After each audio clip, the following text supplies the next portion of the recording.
ကဲတဲလုံးလေး မင်္ဂ မင်္ဂ လာ လာ ပါ ပါ ရှ ရှင် င်ဘယ်လိုပုံစံချင်းချင်တာလဲ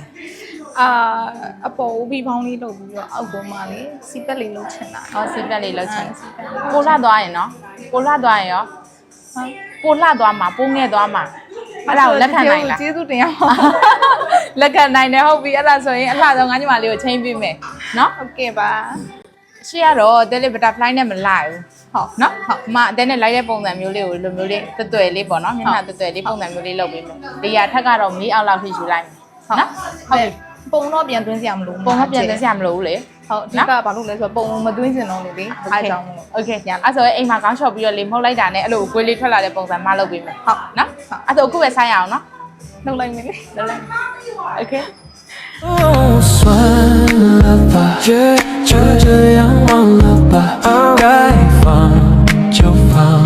再想也没有用，傻傻等待，他也不会回来，你总该为自己想想未来，你总是心太软，